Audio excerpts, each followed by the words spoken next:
Good afternoon, everyone. My name is Vargulis. I am lecturer at Riga Stradins University, as well as director at Analytics and Advisory Group PowerHouse Latvian. This is the next episode of Riga Security Forum, and it's after the 5th of November, after US elections have taken place. For a lot of people, it's been surprise how it happened, what are the final results, how dominating Donald Trump won the elections. And definitely one of the regions that was closely observing and looking for the results and trying to understand what could be the consequences of elections is, of course, the eastern part of Europe. Today we will devote our episode and try to understand what is the perception of the Eastern European part and also Central Eastern European, because we have two distinguished experts, one from Poland and one from Germany, but with the Baltic perspective as well. So first of all, I will introduce Mr. Wojciech Lorenz, who is head of International Security Program at the Polish Institute of International Affairs. Wojciech, glad that you are joining us today. Thank you for the invitation. And Reinhard Krumm, who is now director at Friedrich-Ebert-Stiftung Regional Office for USA and Canada, but before that was spending 3 years here in Latvia and also originally from Germany. Reinhard, hopefully you hear us loud and clear also from Washington. Yes, absolutely. Thank you very much for the invitation. So, first of all, colleague, thank you for joining, and I will immediately start just a very brief question and your brief answer, if I may. Was it a surprise to you that in anyhow how the elections evolved and what are the results? Maybe we'll start with the Wojciech and then Reinhard in this regard. So very briefly, I think that the trend shows that Kamala Harris could win, and there was the expectation that she will be the winner. Obviously, the opinion polls underestimated support for Donald Trump, but I think that in the last part of the campaign, that more and more decision makers and experts in Poland were mentally prepared that it will be another term of Donald Trump as the president.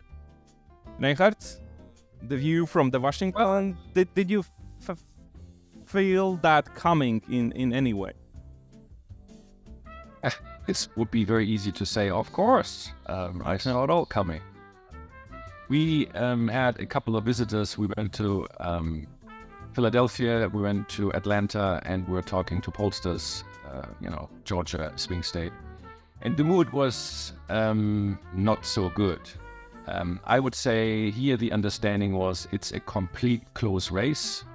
Nobody knew. That was the understanding. Also, if one candidate wins those 7 swing states, it could be quite a win. But nobody expected this clear victory, and it could be a very clear victory because the Republicans took over the Senate, and they might also win the House of Representatives. That's now too early to call. I would say there were a couple of reasons not to vote for the Democrats, but from my point of view, there was really not a point to vote for Trump, knowing what he did during the first campaign. It was not a complete surprise. The Democrats started out late. Biden is very unpopular. Harris evened it out, almost, but that was it. Exactly. And I think that the way how it happened also provides some consequences, right? Exactly that you mentioned already, Reinhard. The checks and balances that was before, I don't know, decades, right? That you have, if you won the elections, at least there is the majority in Senate or in the Congress. But now the full control in all of across the board, right? what can we expect? I understand that it will be the speculation. Of course, we don't know. We don't know even the potential names who will be the state secretary, although there are coming already, some of them. And Secretary of Defense, we know, of course, the Vice President. But what to expect from the Trump second administration? What are known knowns and what are known unknowns, if I may? Reinhard, could you start on this one? Sure. I think it's not really that much of an unknown.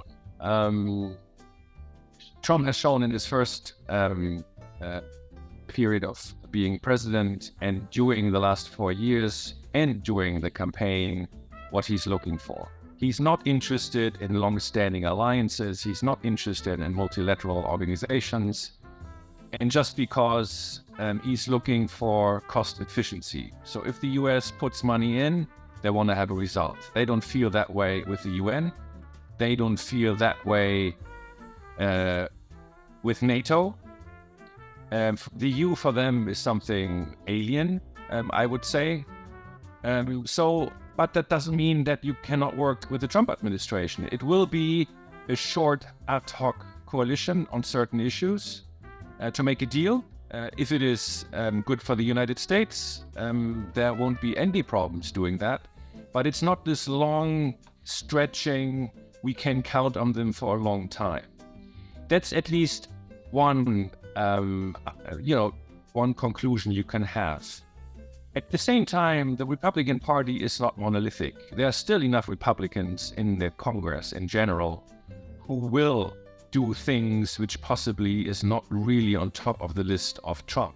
Don't forget this March, there was quite a number of there was a good amount of money coming through the Congress, even though Trump was not really happy about it. I think we'll be more concrete on certain countries, on certain issues. But in general, I think it will be a different way of cooperating with the US. And having said that, China is absolute top priority, and that will cost money. So the idea would be from the US side, this is our priority, and Europe is Europe's priority. Wojciech, are we expecting something completely different, second Trump administration? Because, a lot of also experts in Washington, D.C. saying that, the Republican Party that we had from 2016 till 2022 wasn't Trump a Republican Party. Now it has transformed also completely. Also providing more flexibility, freedom for Donald Trump to act as he would like to, right? Are we expecting different second Trump administration and president? Yes, I think that it will be different in this sense that it will be more determined to implement its policies, and it can support on a bigger, it can rely on the bigger support from its party. And when it took control of Senate, it will be easier also to approve different nominations.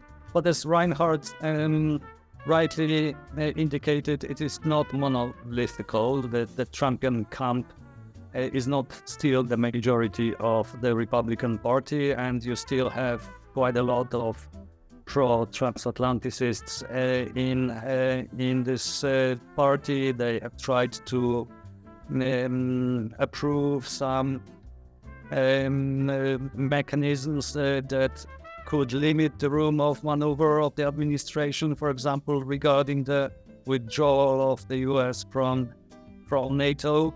But obviously, I would expect more of the same, but even integrated, in this sense that we will see China as the priority, expectation that Europeans will take the bigger burden, bigger responsibility for European security.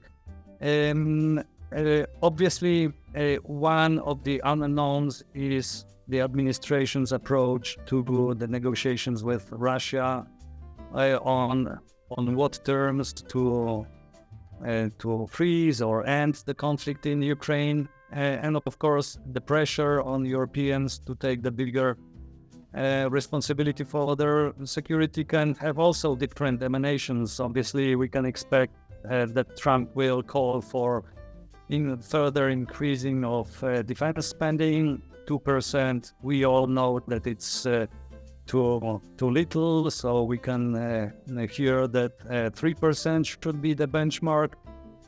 Obviously, certain decisions that were not implemented, but Trump started to exert pressure and demand the withdrawal of American troops from Europe. We may see this policy implemented to the, it would have negative influence on the whole of Europe, but still we could try to limit those consequences by strengthening bilateral relations with the US. Like, Poland says obviously that we do not want to host American troops at the expense of the relations with other countries, but obviously we are ready to host American troops on Poland's territory. We can do some damage limitations, and I think that Poland is prepared to do this as a leader of defense spending with 4.7% of our GDP next year. This is a huge money, and fourth biggest defense budget in Europe after UK, Germany, and France. So yeah, I wouldn't say that. And that there are no risks. There are serious risks regarding Ukraine, regarding the approach to NATO, but we will try to not alienate US further, and we should try to manage those risks. Wojciech and I think that you as a representative from Poland is the right person to ask. We're speaking that Donald Trump is a deal maker, but how to deal with Donald Trump? I mean, what he's expecting, of course, there is the issue of defense spending, but what else? And in this regard, what should also the Eastern Europeans do to also somehow strengthen the transatlantic bond, right, between Europeans and North America within NATO, but also in a broader context? So what should we do? What should we provide? What is, from your perspective, what is the next Trump administration expecting from us? Yeah, definitely. It's defense spending is one thing. It offers not only Poland but the whole eastern flank. This is also the defense spending on the eastern flank is well above 2% all across the region, in the Baltic States, in Finland, in Romania. So the eastern flank can exert pressure on other allies in NATO and EU also to make necessary investments in our common security. And this is not something new. We have known for quite a long time that United States does not have sufficient potential to fight two wars at the same time in the Indo-Pacific and in Europe. And even though United States are determined to support NATO, and it is in the open sources a couple of days ago, Ben Wallace, former defense minister of the UK, wrote that United States should provide 300,000 troops to NATO if NATO is attacked by Russia. We have to be prepared for the scenario that the United States is engaged in conflict in the Indo-Pacific and will not be able or willing to provide those troops. And we are on the course of Russia, rebuilding its potential when the conflict in Ukraine is frozen on different terms. With Russia having the sense of a victory, we need to be prepared for this scenario. And with those the political demands regarding the status of our region that were included in ultimatums issued towards the US and NATO in December 2021, just a couple of weeks before this full-scale invasion of Ukraine, we have to be prepared for the scenario that we will have war with Russia. And we are well aware of this in our region, but this somehow still does not get to a lot of leaders further to the west. So our role will be to convince them that we need and we can strengthen the European pillar of NATO, which will also contribute to strengthening of transatlantic link, which will contribute to fair burden sharing. Another thing is obviously that we can also support our own security, but also the security of the whole NATO and the EU by investments in the infrastructure that would make it very difficult for Russia to invade the Baltic states and attack Poland. And this is what we are doing. We are investing in this infrastructure. And I would very much expect our European partners, allies, to support those investments with money. There is, this project, Shield East in Poland, and defensive lines being developed in the Baltic states.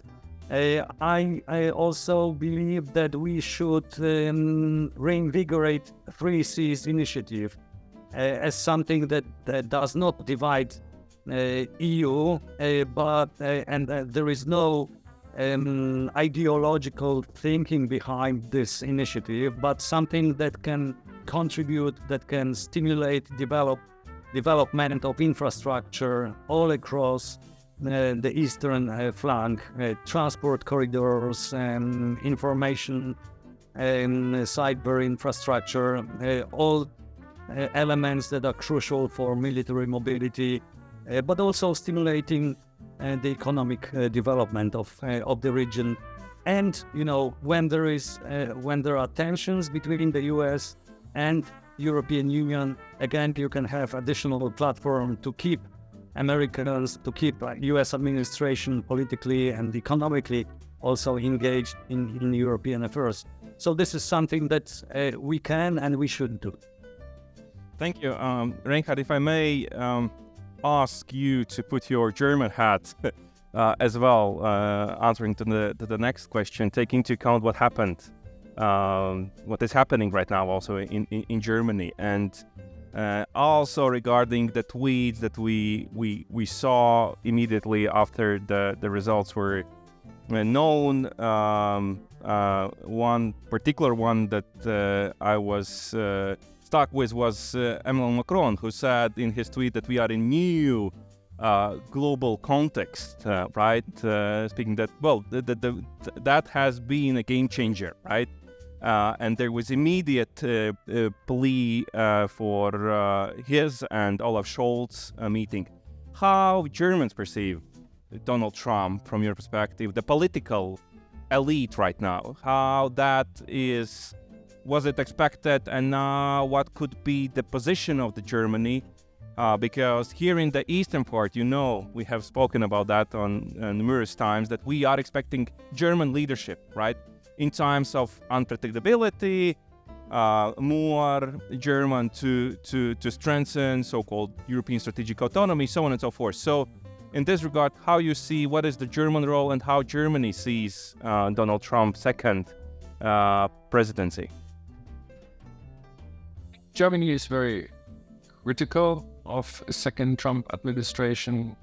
As you know, there was a very good bond between the Chancellor and Joe Biden. He came to Germany recently. He got the highest acclaimed orden from Germany. And there were hope that under Harris this will continue. But I think, at the top, they have an understanding it might go wrong. There is a plan B. The plan B means we have to be very clear that we in the EU have to do more to make sure that Ukraine will not be invaded, just the other way around, to make sure that Ukraine is on a path to security, stability, and prosperity. You said something about German leadership. I'm not so sure if this is appreciated in Warsaw. I think the idea would be, and it has been done before, the Weimar Triangle. I just recently had a talk with the French ambassador here in Washington, and he said, that's something which has been many times voiced, and it's still not going well. Apparently, the German-Polish cooperation could be better. There is certain mistrust between Chancellor Scholz and Prime Minister Tusk, unfortunately, and also between Germany and France. It could be much better. As you know, in chemistry, sometimes if you have combined forces against one force, one has to be better and united. And I think this is the final kind of bell to make sure that we have a common leadership in the EU, which would be the Weimar Triangle. We need Poland to have a Central Eastern country with us. That would make the Baltics very happy too, I assume. But nevertheless, it's not just something because Poland is so nice. I mean, Poland is powerful. Poland's economy is fantastic in general, better than the German one at the moment. So this has to be worked on. But there are caveats, there are problems. As far as I understand, under the previous governments, a lot of equipment has been purchased in the US, which is understandable. Germany is doing partly the same. But if we are looking for a difficult US, it also means that we need our own weaponry, which we have. But we cannot get our act together to produce together in Europe. And I think Poland definitely should also be part of that, no doubt. I don't think this is wishful thinking. This is the common thing to do. But that would be difficult with a President Trump. He might say, sure, we help, but you have to buy our weaponry. How would you do this? As I said, it's the art of the deal with Mr. Trump, and we have to be very clear-eyed what we are able to do, what we have to do. And it is deterrence, absolutely. And here comes the German voice. But at one point, we also have to talk to the devil. There is no way around. At the moment, it seems to be impossible, all understandable. But at one point, we have to do that. When? It depends on many factors. Because if there will be more money going towards defense, we had this in Riga, this discussion, Martin, guns and butter. People will ask, sure, we need a lot of defense, but this cannot go on forever. We need a social standard. In some countries, it goes easier down because of a different history, like in the Baltics and Poland, to increase up to 4.7. We just heard that. That will be a tough call in Germany, even though once we've been there during the Cold War. So Germany's position, I think, is very clear. Strategic autonomy, not sure if this is the right word, because it means EU is only looking at itself. We can't do that. We need partners. And there we are slightly different than the US. We need the US as a partner. I think there's no doubt. It doesn't really matter if it's Trump or somebody else. But we also need trade with other countries where possibly the US is not so much in favor. So the complete decoupling of China, as we will see under the Trump administration, will be difficult for the EU. De-risking what the Germans at the moment do is a different approach. Harris would have done that, apparently. So there's a lot of talk still going on in the EU, but the Germans are completely in line after the Zeitenwende. Warsaw might say too slow, Riga might say the same thing. But believe me, we are on track. And it will be hard discussions, but you have to allow us to have hard discussions. This is our history. Well, and thank you for that, Reinhard. I'm always saying that in real terms, taking into account what has Germany provided, we see a Zeitenwende is working, right? The pace is what we are discussing, but definitely we see contribution from the Germany. But coming back to your point about speaking with the devil and art of deal. Or art of negotiations, 24 hours and deal with the Russia. How you perceive that? It's just a part of campaigning, or he will really strive to get another deal? His potential State Secretary Richard is speaking about Minsk 3, that at least from Baltic perspective would be completely disaster to our mid and long-term security, right? How you perceive, what are the talks also right now in Washington, D.C.? Will he push this, and what could be the consequences from your perspective? In general, I think this deal within 24 hours is a metaphor, I guess, to come to terms with that war from the side of the US. Practically, of course, it is impossible to do it in 24 hours, and it's impossible to do it in the near future. But, I mean, I'm just, brainstorming here.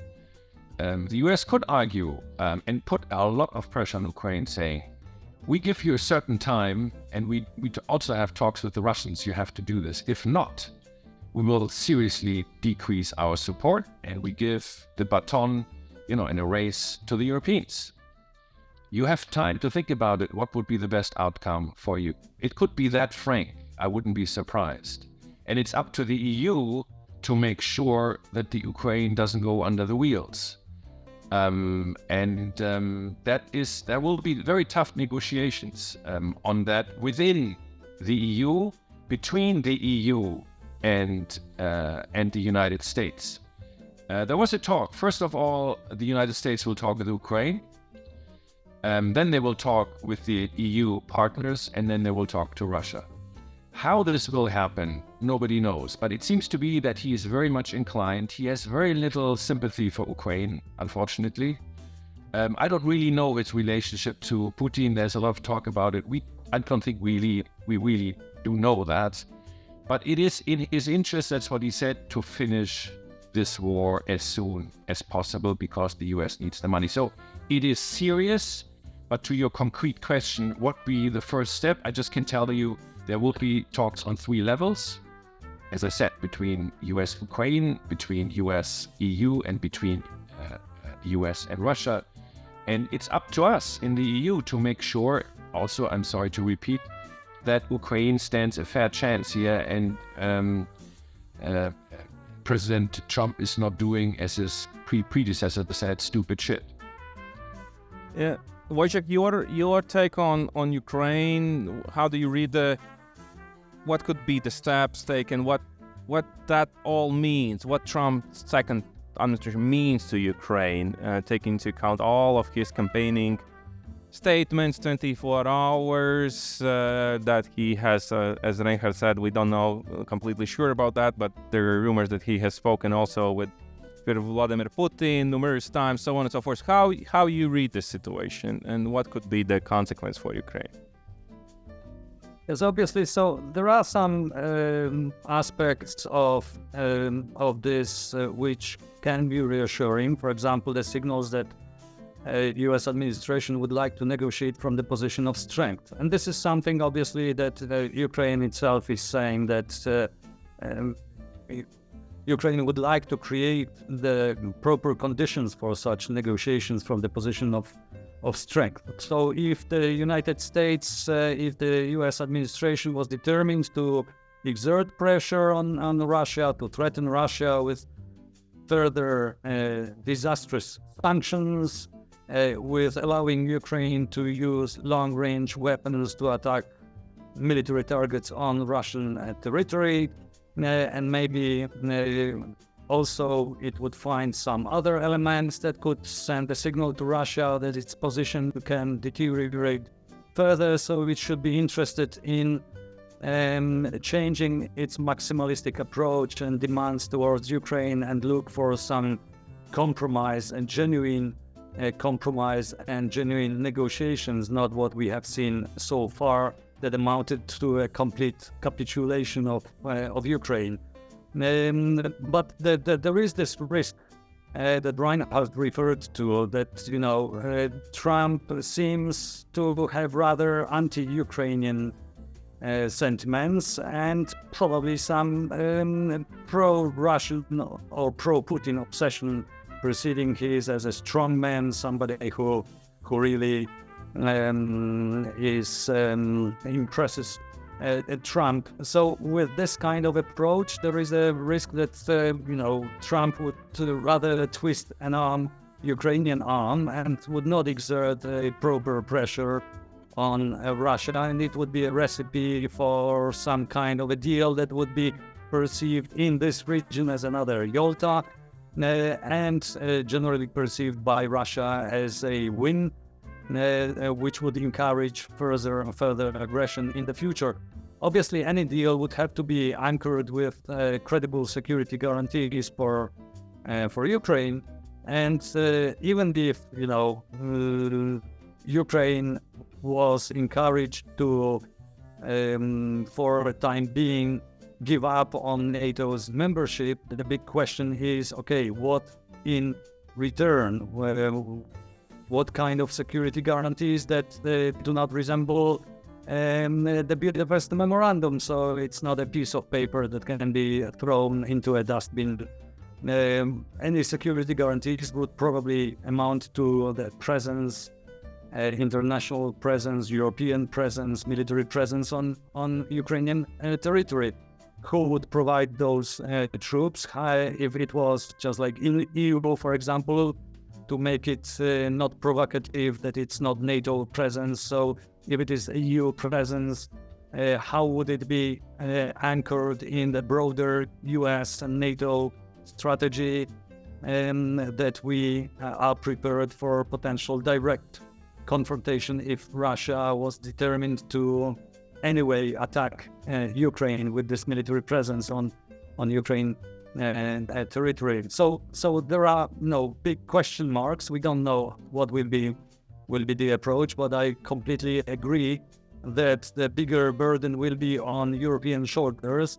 And again, I would like to stress this, that without strengthening the European pillar of NATO, we will not be able to build a sustainable European security architecture, because those countries that are at this point unable to strengthen defense spending and investment in their defense potential, sooner or later they will try to offset this inability with de-escalation with Russia, with seeking some arms control with Russia, which at this point would be just a disaster. It would be, we would not only send the signal that we are unable to protect broader interests in Ukraine, but we are unable to increase, defense and deterrence, even to the level that was already agreed in NATO, and it would not limit the risk of direct confrontation. It would only increase this risk. So this is what here in this region we will have to work hard with our Western allies to explain to them why it is absolutely fundamental that the pillar of the future European architecture should be based on credible defense and deterrence, and not, appeasement and seeking some, offering some off-ramps, etc., etc. I cannot not ask you the question regarding the credible security guarantees, and you were speaking about extended deterrence. Is the issue of U.S. nuclear weapons stationed in Poland still on the agenda after the second Trump administration? What is the position? Could it change? Because it was a bit of surprise, I believe, for most of the Europeans, and I was still that time in Washington D.C. when Polish government came out with this discussion, also for some of the people, representatives in Capitol Hill. So is that somehow changing your calculation perception as well?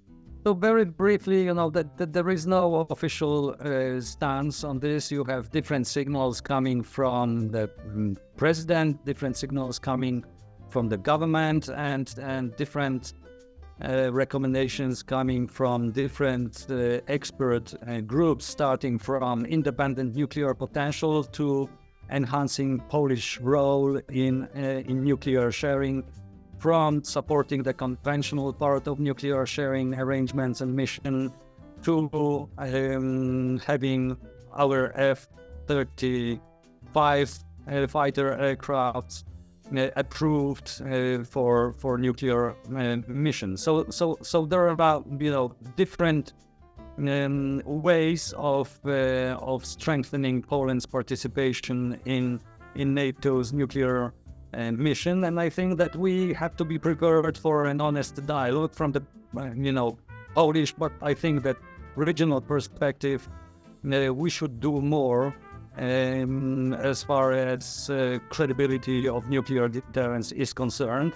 and this is not a secret that mentally a lot of decision makers further to the west are completely unprepared for the scenario of a potential nuclear weapons used by Russia, especially against NATO. There is still this mentality that nuclear weapons are only for political purposes, and they will repeat this phrase that nuclear war should never be fought. It cannot be win. And so when you try to discuss, okay, so how you will behave if Russia, in certain hypothetical scenario, uses tactical nuclear weapon against the eastern flank member states, so they will say, no, we should not discuss it because this is only for political purposes.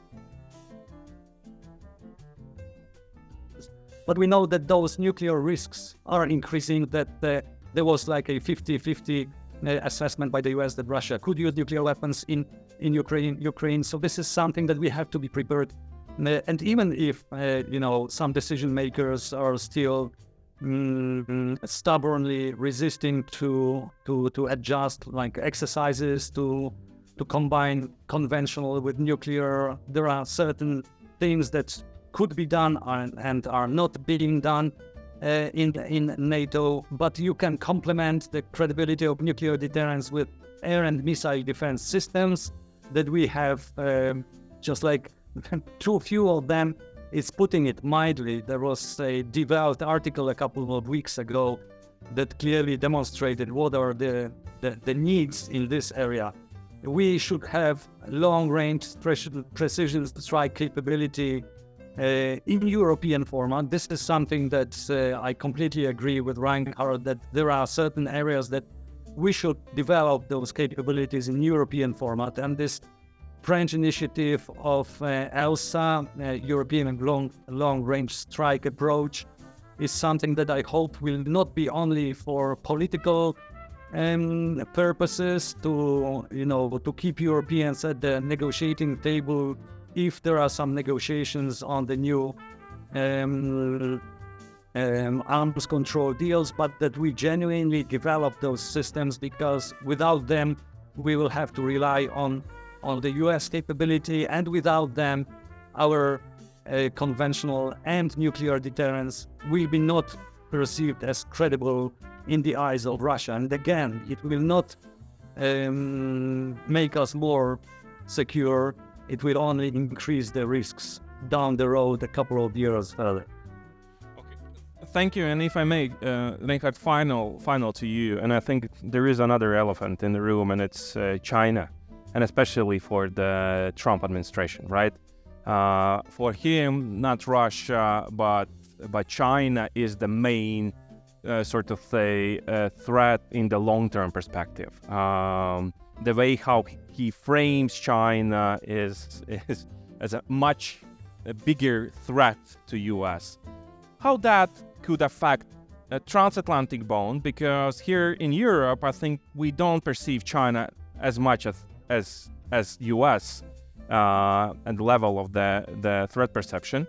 From your, how that could evolve, because we already had within the Obama administration pivot to the Eastern Asia, right? And that was perceived as a concerning element, at least from the Central and Eastern European countries.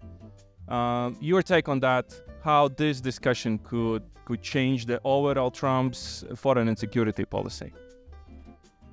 Well, as I said, it does. His possible advisors, those who ride around him from the conservative side, are seeing China as the main threat. Completely different story than the Soviet Union. The Soviet Union was strong because of nuclear power. That's not the case with China, as we all know, but it's the economy. The economy is very strong, and the US sees this as disruptive. They feel that they should be protected. You have Elon Musk producing e-cars coming in from China. So if Elon Musk has anything to say in the government, there won't be any e-cars coming from China to the US. And that could mean also that China stops at the border. What about our car industry in Germany? What about other production which comes in from the EU towards China? So the understanding would be for the EU that we do have a different approach to China, but at the same time, our approach will be more concerned that it has been. Germany gave itself a strategy on China, first time ever, and the understanding in Washington between Germany and the US is Germany has to do more. And I think in general the EU has to do more. There were a couple of discussions in the EU very much in line with the US, but there will be differences. The US-China policy is not necessarily an EU-China policy.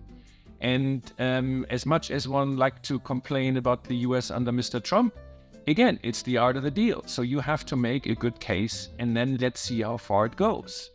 There is very little use in general to complain about Trump, I would say.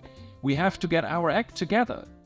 The minus part of the China fixation of the US is, as we have discussed before, the US is not that much interest anymore in Europe. Yes, we are a good partner in terms of we are on the same moral level, let's say that, or in general on the interest level, but now we have a president who looks for cost efficiency. Does it really help us or does it not help us? And there we have to do business or politics in a different way, the way we have to use. We did. Transatlantic relations as they used to be are not a given anymore. That's not bad in general because we always have to work on things. But this one, it is seen especially from the US as, do we really need it? And it's our job to make sure in certain areas, yes, it's very much needed. That depends on us. Complaining doesn't help really at all. And this goes the same with China. Where do we need China? Where do we need the US? How can we do this? It's a much more active foreign policy, I would say. A policy which is not the EU strength, because on foreign security policy, we don't have a common policy. That's a little bit of a problem.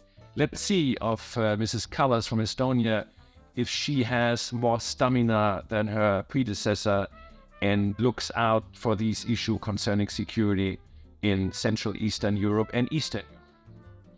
Well, thank you, Reinhard. And I think it is very good conclusion also of our conversation. We have to act together and it takes stamina, right?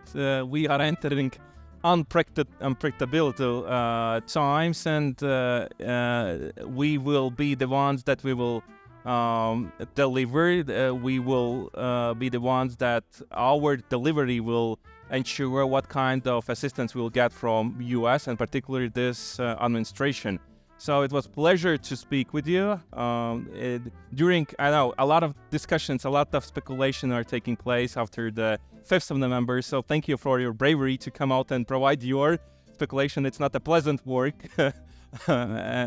taking into account the times that we are living in. So thank you, Wojciech, and thank you, Reinhard, and thank you for audience for joining, and stay tuned for another episodes of Riga Security Forum.